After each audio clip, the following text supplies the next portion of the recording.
Hello friends, स्वागत है आपका अपने YouTube चैनल में। इस वीडियो में हम पढ़ेंगे एआई की सहायता से पारुल मैम के द्वारा कराया गया यूपी होमगार्ड की वन लाइनर सीरीज का पॉलिटी का प्रैक्टिस सेट नंबर 1। तो चलिए शुरू करते हैं। बिल्कुल। और आज की इस विस्तृत चर्चा का हमारा उद्देश्य बस रटना नहीं है। हम भारतीय राज व्यवस्था के पूरे 128 महत्वपूर्ण सवालों को एक कहानी की तरह समझेंगे। ब्रिटिश काल से लेकर संविधान बनने तक का सफर। हाँ, और मैं सोच रही थी कि कैसे एक व्यापारिक कंपनी ने पूरे उपमहाद्वीप पर कब्जा कर लिया। इसी से जुड़ा है हमारा पहला खंड। तो फटाफट सवालों का सिलसिला शुरू करते हैं। प्रश्न 1, नियंत्रण परिषद की स्थापना किस अधिनियम के तहत की गई थी? इसका सही उत्तर है 1784 का अधिनियम। प्रश्न 2, भारत में सर्वोच्च न्यायालय की स्थापना किस अधिनियम के द्वारा हुई? सही उत्तर है 1773 का रेगुलेटिंग एक्ट। मैं बता दूं कि 1773 के इसी एक्ट ने केंद्रीय प्रशासन की नींव रखी थी। किस अधिनियम के द्वारा की गई? इसका सही उत्तर है 1833 का चार्टर एक्ट। मतलब धीरे धीरे प्रशासन बदल रहा था। प्रश्न 5, किस अधिनियम के द्वारा ब्रिटिश संसद ने चाय और चीन के साथ व्यापार को छोड़कर ईस्ट इंडिया कंपनी के भारत के साथ व्यापारिक एकाधिकार को समाप्त कर दिया था? सही उत्तर है 1813 का चार्टर एक्ट। और प्रश्न 6, किस अधिनियम ने भारतवासियों को अपने देश के प्रशासन में कुछ हिस्सा लेना संभव बनाया? सही उत्तर है 1833 का चार्टर एक्ट। देखो, 1813 और 1833 के इन अधिनियमों ने ही कंपनी को एक विशुद्ध व्यापारिक संस्था से हटाकर एक शासकीय शक्ति बना दिया था। बिल्कुल सही कहा। प्रश्न 7, किस अधिनियम के अंतर्गत भारतीय विधान परिषद को बजट पर बहस करने की शक्ति प्राप्त हुई?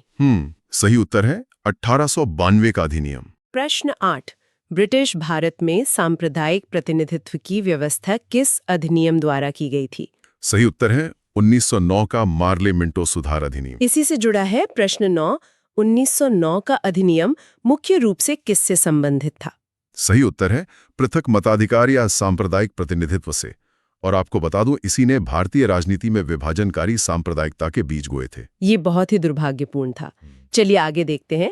प्रश्न 10, भारत का संघीय न्यायालय किस वर्ष में स्थापित किया गया था? सही उत्तर है 1937 में, जो कि 1935 के अधिनियम के अनुसार था।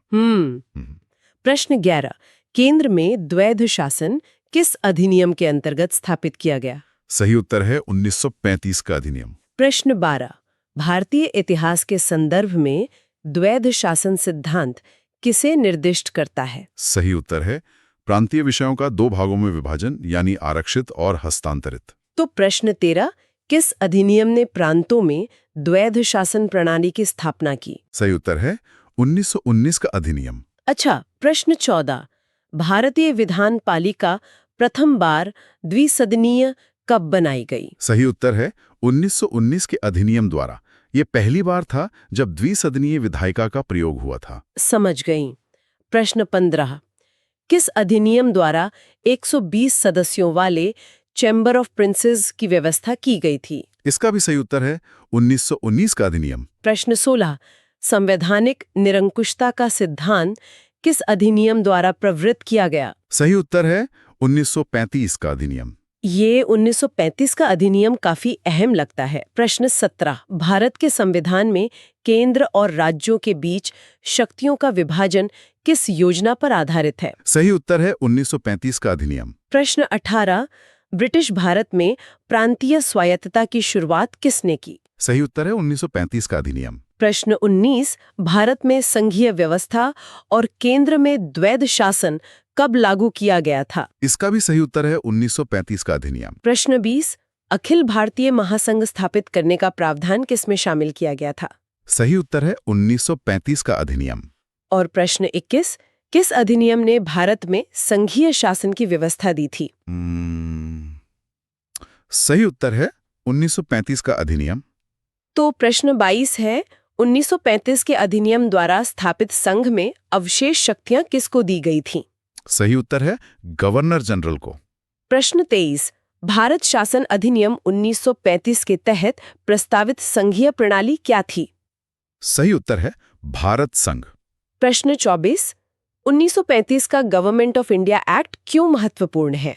सही उत्तर है यह भारतीय संविधान का प्रमुख स्रोत है और मैं बता दूं, स्वतंत्र भारत के संविधान का लगभग 75% हिस्सा इसी पर आधारित है। ओहो, ये तो बहुत बड़ा हिस्सा है। आगे बढ़ते। प्रश्न 25, किस अधिनियम ने बिहार के एक सदनीय विधानमंडल को द्विसदनीय में बदल दिया? सही उत्तर है 1935 का अधिनियम। प्रश्न 26, किस अधिनियम के फलस्वरूप बर्मा भारत से अलग हुआ? सही उत्तर है 1935 का अधिनियम। प्रश्न 27, भारत में अंग्रेजी शिक्षा की नींव किन से पड़ी? सही उत्तर है 1813 का चार्टर एक्ट, 1830 की general committee of public instruction और प्राच्यवेद एवं आंग्लवेद विवाद। प्रश्न 28, भारत शासन अधिनियम 1919 के अंतर्गत भारतीय विधायिका का अंतिम निर्वाचन किस वर्ष आयोजित किया गया था? सही उत्तर है 1945 में। प्रश्न 29, राष्ट्रपति की अध्यादेश निर्गत करने की शक्ति किससे प्रेरित है? सही उत्तर है 1935 का अधिनियम। और इस खंड का आखिरी प्रश्न 30, विधि निर्माण के लिए अतिरिक्त सदस्यों की संख्या कम से कम 6 और अधिक से अधिक 12 किस अधिनियम में कर दी गई थी? सही उत्तर है 1861 का अधिनियम। अब यहाँ से संविधान सभा की बात शुरू होती है। प्रश्न 31, भारत के लिए संविधान सभा का विचार सर्वप्रथम किसने और कब प्रस्तुत किया था? सही उत्तर है बाल गंगाधर तिलक ने 1895 में और स्वराज पार्टी ने 1934 में। प्रश्न 32, स्वतंत्रता के पूर्व के दिनों में किसने संविधान निर्मात्री सभा का विचार प्रस्तुत किया था? सही उत्तर है M.N. रॉय। प्रश्न 33, एक निर्वाचित संविधान सभा द्वारा भारत के संविधान का निर्माण करने का प्रस्ताव किसके द्वारा किया गया था? सही उत्तर है क्रिप्स मिशन। प्रश्न 34, कैबिनेट मिशन योजना के अनुसार संविधान सभा में प्रत्येक प्रांत को आवंटित सदस्य संख्या के लिए एक प्रतिनिधि कितनी जनसंख्या के अनुपात में था? सही उत्तर है 10 लाख। प्रश्न 35, कैबिनेट मिशन का सदस्य इनमें से कौन नहीं था? William Wood, Pethick Lawrence, Stafford Cripps. सही उत्तर है विलियम वुड। प्रश्न 36, भारतीय संविधान सभा का गठन किसके तहत किया गया था? सही उत्तर है कैबिनेट मिशन योजना के तहत। प्रश्न 27, संविधान सभा का निर्माण किस योजना के तहत हुआ? सही उत्तर है कैबिनेट मिशन। सरकार के गठन पर आते हैं। प्रश्न 38, 1946 में निर्मित अंतरिम सरकार में कार्यपालिका परिषद के उपसभापति कौन थे? सही उत्तर है पंडित जवाहरलाल नेहरू। प्रश्न 39, 1946 की अंतरिम सरकार में डॉक्टर राजेंद्र प्रसाद के पास कौन सा विभाग था? सही उत्तर है खाद्य एवं कृषि। प्रश्न 40, प्रथम अंतरिम राष्ट्रीय सरकार की घोषणा कब की गई थी? सही उत्तर है 24 अगस्त 1946। प्रश्न 41, भारत के संविधान का प्रारूप तैयार करने वाली संविधान सभा के सदस्यों को किसके द्वारा चुना गया था? सही उत्तर है प्रांतीय विधानसभाओं द्वारा। प्रश्न 42, संविधान सभा के अस्थायी सभापति कौन थे? सही उत्तर है डॉक्टर सच्चिदानंद सिन्हा, जो 9 दिसंबर 1946 को बने। ये सबसे वरिष्ठ सदस्य को चुनने की जो प्रथा थी ना, वो फ्रांसीसी परंपरा से ली गई थी। अच्छा, ये बात है। प्रश्न 43, संविधान सभा के चुने हुए स्थायी अध्यक्ष कौन थे? सही उत्तर है डॉक्टर राजेंद्र प्रसाद। प्रश्न 44, डॉक्टर राजेंद्र प्रसाद को संविधान सभा का सभापति कब चुना गया? सही उत्तर है 11 दिसंबर 1946। प्रश्न 45, संविधान सभा के प्रथम मनोनीत उपसभापति कौन थे? सही उत्तर है फ्रैंक एंथनी। बैठकों की बात करें तो प्रश्न 46, संविधान सभा की प्रथम बैठक कब हुई? सही उत्तर है 9 दिसंबर 1946। प्रश्न 47, नेहरू ने संविधान सभा में उद्देश्य प्रस्ताव कब प्रस्तुत किया था? सही उत्तर है 13 दिसंबर 1946। प्रश्न 48, भारत को एक संविधान देने का प्रस्ताव संविधान सभा द्वारा कब पारित किया गया? सही उत्तर है 22 जनवरी 1947। प्रश्न 49, भारतीय संविधान को बनाने हेतु संविधान सभा के कुल कितने अधिवेशन हुए थे? सही उत्तर है 12 अधिवेशन। प्रश्न 50, भारत की संविधान सभा की अंतिम बैठक की सही तिथि क्या है? सही उत्तर है 24 जनवरी 1950। प्रश्न 51, भारत के संविधान के निर्माण में संविधान सभा को कुल कितना समय लगा? सही उत्तर है 2 वर्ष 11 माह 18 दिन। बहुत लंबा समय लगा था। प्रश्न 52, भारतीय संविधान के निर्माण के समय संवैधानिक सलाहकार कौन थे? सही उत्तर है BN राव। प्रश्न 53। भारतीय संविधान का प्रथम प्रारूप किसके द्वारा तैयार किया गया था? इसका भी सही उत्तर है BN राव। वो असल में पर्दे के पीछे के नायक थे जिन्होंने अंतर्राष्ट्रीय कानूनों का गहन अध्ययन कर पहला मसौदा तैयार किया था। वाह। प्रश्न 54। भारत का संविधान पूर्ण रूप से कब तैयार हुआ था? सही उत्तर है 26 नवंबर 1949। प्रश्न 55। भारतीय संविधान कब लागू हुआ था? सही उत्तर है 26 जनवरी 1950। प्रश्न 56। संविधान को 26 जनवरी के दिन ही लागू करने का निर्णय क्यों लिया गया? सही उत्तर है क्योंकि कांग्रेस ने इसी तिथि को 1930 में स्वतंत्रता दिवस मनाया था। प्रश्न 57। भारतीय संविधान दिवस कब मनाया जाता है? सही उत्तर है 26 नवंबर। प्रश्न 58। भारतीय संविधान को किसके द्वारा अपनाया गया था? सही उत्तर है संविधान सभा द्वारा 26 नवंबर 1949 को। प्रश्न 59। BR अंबेडकर संविधान सभा में कहां से निर्वाचित हुए थे? सही उत्तर है पहली बार पूर्वी बंगाल से और बाद में मुंबई प्रेसिडेंसी से। प्रश्न 60। किसने सुझाव दिया था कि आजादी के बाद भारतीय राष्ट्रीय कांग्रेस को भंग कर दिया जाना चाहिए? सही उत्तर है महात्मा गांधी। और प्रश्न 61। भारतीय संविधान सभा में कुल कितनी महिला सदस्याएं थीं? सही उत्तर है 15 महिलाएं। अब तीसरे खंड पर आते हैं, जो है विदेशी स्रोत। प्रश्न 62। भारत के संविधान में उद्देशिका का विचार कहां से लिया गया है? सही उत्तर है अमेरिका। प्रश्न 63। अनुच्छेद 14 में वर्णित कानून के समक्ष समानता किस देश से लिया गया है? सही उत्तर है ब्रिटेन। प्रश्न 64। भारत में न्यायिक पुनरीक्षण की संकल्पना किस देश से ली गई है? सही उत्तर है अमेरिका। प्रश्न 65। भारत की संघात्मक व्यवस्था किस देश से संबंधित है? सही उत्तर है कनाडा। प्रश्न 66। भारतीय संविधान में सम्मिलित समवर्ती सूची किस देश की देन है? सही उत्तर है ऑस्ट्रेलिया। प्रश्न 67। राज्य के नीति निर्देशक तत्वों की संकल्पना किस देश पर आधारित है? सही उत्तर है आयरलैंड। प्रश्न 68। राज्यसभा के गठन में प्रतिभा और अनुभव को प्रतिनिधित्व देने में निर्माता किस देश से प्रभावित हुए थे? इसका भी सही उत्तर है आयरलैंड। प्रश्न 69। विधि का शासन कहां से लिया गया है? सही उत्तर है इंग्लैंड। प्रश्न 70। विधि द्वारा स्थापित प्रक्रिया कहां से ली गई है? सही उत्तर है जापान। प्रश्न 71। राष्ट्रपति के विचारार्थ राज्यपाल द्वारा विधेयक सुरक्षित रखना कहां से लिया गया है? सही उत्तर है कनाडा। प्रश्न 72। विस्तृत उभयनिष्ठ सूची कहां से ली गई है? सही उत्तर है ऑस्ट्रेलिया। प्रश्न 73। भारतीय संविधान में मौलिक कर्तव्यों का विचार कहां से लिया गया है? सही उत्तर है रूस यानी सोवियत संघ। प्रश्न 74। मौलिक अधिकारों की अवधारणा कहां से ली गई है? सही उत्तर है अमेरिका। प्रश्न 75। भारत राज्यों का संघ है और संघ में अधिक शक्ति निहित है, यह कहां से लिया गया है? सही उत्तर है कनाडा। देखो, इसे अक्सर दार्शनिक त्रिकोण कहते हैं। कनाडा संघ, अमेरिकी अधिकार और रूसी कर्तव्य।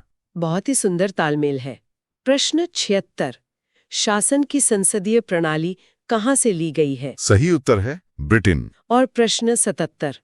26 जनवरी 1950 को भारत की वास्तविक संवैधानिक स्थिति क्या थी? सही उत्तर है संपूर्ण प्रभुत्व संपन्न लोकतांत्रिक गणराज्य। अब प्रस्तावना की बात करते हैं। प्रश्न 78। संविधान के निर्माताओं का मत या मस्तिष्क किसमें प्रतिबिंबित होता है? सही उत्तर है उद्देशिका यानी प्रस्तावना में। प्रश्न 79। 42वें संविधान संशोधन के माध्यम से प्रस्तावना में कौन से शब्द जोड़े गए थे? सही उत्तर है समाजवादी, पंथ निरपेक्ष और अखंडता। प्रश्न 80। कौन भारत को धर्मनिरपेक्ष राज्य वर्णित करता है? सही उत्तर है संविधान की प्रस्तावना। प्रश्न 81। संविधान की प्रस्तावना का विधिक स्वरूप क्या है? सही उत्तर है यह लागू नहीं किया जा सकता, मतलब अदालतों में इसे एनफोर्स नहीं कर सकते। अच्छा। प्रश्न 82। भारतीय संविधान की उद्देशिका में अब तक कितनी बार संशोधन किया गया है? सही उत्तर है एक बार 42वें संशोधन 1976 द्वारा। प्रश्न 83। संविधान की प्रस्तावना का लक्ष्य अपने नागरिकों के लिए क्या सुनिश्चित करना है? सही उत्तर है सामाजिक और आर्थिक न्याय, विचार और अभिव्यक्ति की स्वतंत्रता, अवसर की समानता और व्यक्ति की प्रतिष्ठा। प्रश्न 84, भारत में लौकिक सार्वभौमिकता है क्योंकि प्रस्तावना किन शब्दों से आरंभ होती है? सही उत्तर है हम भारत के लोग। प्रश्न 85, भारतीय संविधान का कौन सा भाग संविधान की आत्मा कहलाता है? सही उत्तर है उद्देशिका। प्रश्न 86, किसने प्रस्तावना को हमारे संप्रभु प्रजातांत्रिक गणतंत्र की जन्म कुंडली कहा? सही उत्तर है के.एम. मुंशी। प्रश्न 87, संविधान को एक पवित्र दस्तावेज किसने कहा है? सही उत्तर है बी.आर. अम्बेडकर। प्रश्न 88, किस वाद में सर्वोच्च न्यायालय ने सर्वप्रथम घोषित किया कि उद्देशिका संविधान का हिस्सा नहीं है? सही उत्तर है बेरूबारीवाद 1960। प्रश्न 89, प्रस्तावना के आदर्शों और उद्देश्यों की व्याख्या कहाँ की गई है? सही उत्तर है मौलिक अधिकार, डीपीएसपी और मौलिक कर्तव्यों में। और प्रश्न 90, संविधान में हमारे राष्ट्र का उल्लेख किन नामों से किया गया है? सही उत्तर है भारत और इंडिया। मतलब भारत यानी हमारी प्राचीन सभ्यता और इंडिया यानी आधुनिक राष्ट्र का एक सुंदर संगम। बिल्कुल। अब हमारे 5वें खंड पर आते हैं, जो है राज्य क्षेत्र। प्रश्न 91, प्रथम अनुच्छेद के अनुसार भारत क्या है? सही उत्तर है राज्यों का संघ। प्रश्न 92, किस प्रावधान के अंतर्गत संसद को नया राज्य बनाने का अधिकार है? सही उत्तर है अनुच्छेद 3। प्रश्न 93, राज्यों की सीमाओं को परिवर्तित करने की शक्ति किसे प्राप्त है? सही उत्तर है संसद को। ये भी अनुच्छेद 3 के तहत है। तो प्रश्न 94, नए राज्य को संघ में सम्मिलित करने की कार्यपालिकीय शक्ति किसे प्राप्त है? सही उत्तर है संसद को।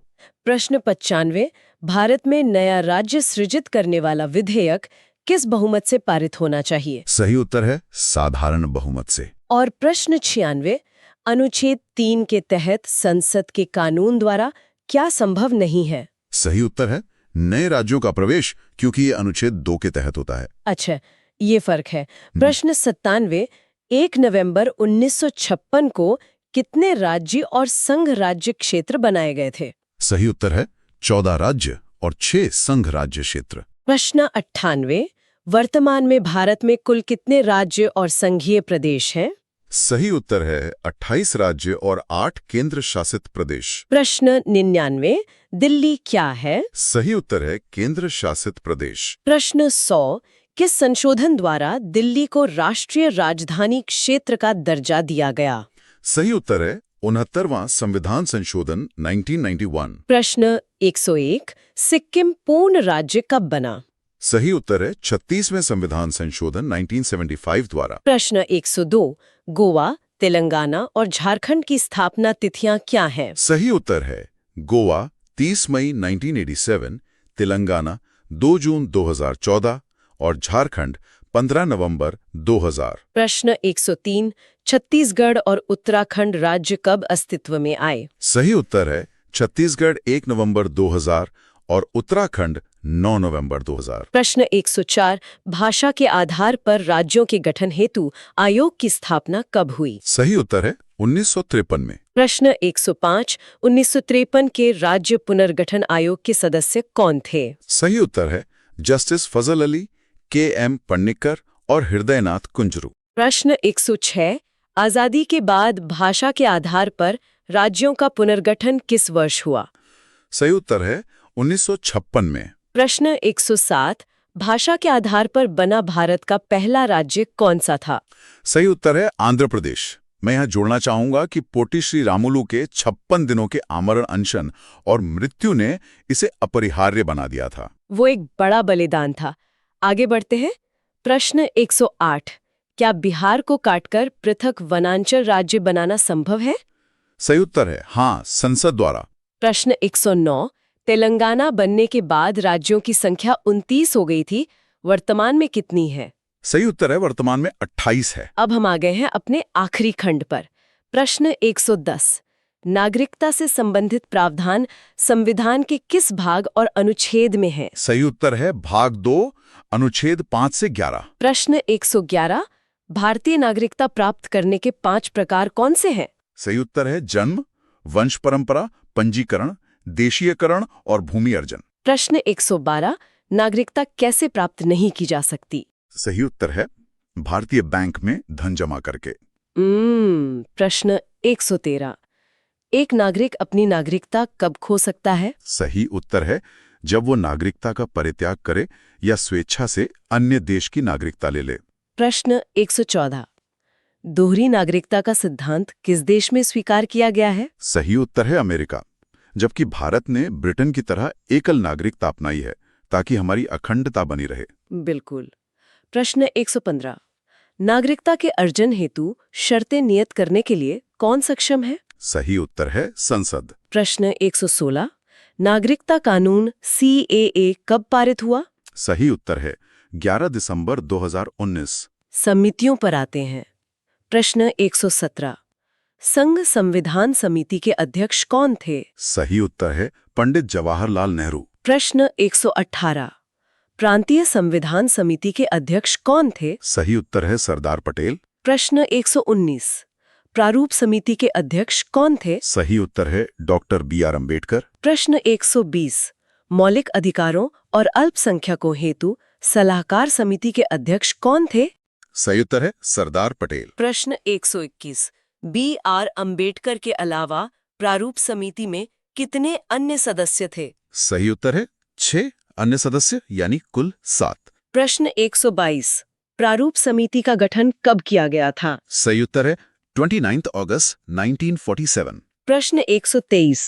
संविधान निर्मात्री परिषद की झंडा समिति के अध्यक्ष कौन थे? सही उत्तर है डॉक्टर राजेंद्र प्रसाद। बस आखिरी 5 सवाल बचे हैं। प्रश्न 124। वर्तमान में भारतीय संविधान को कितने भागों में विभाजित किया गया है? सही उत्तर है 22 भागों में और गणना की दृष्टि से 25। प्रश्न 125। मौलिक अधिकार, मौलिक कर्तव्य और राज्य संविधान के किस भाग में हैं? सही उत्तर है मौलिक अधिकार भाग 3 में, मौलिक कर्तव्य भाग 4A में और राज्य भाग 6 में। प्रश्न 126। पंचायतों के गठन की परिकल्पना किस भाग में है? सही उत्तर है भाग 9। प्रश्न 127। ग्राम पंचायतों का संगठन और उपाधियों का अंत किसके अंतर्गत आते हैं? सही उत्तर है उपाधियों का अंत मूल अधिकार के अंतर्गत और ग्राम पंचायतों का संगठन DPSP के अंतर्गत। और आखिरी सवाल प्रश्न 128। भाग 8 और भाग 4A किससे संबंधित हैं? सही उत्तर है भाग 8 संघ राज्य क्षेत्र से और भाग 4A मूल कर्तव्य से।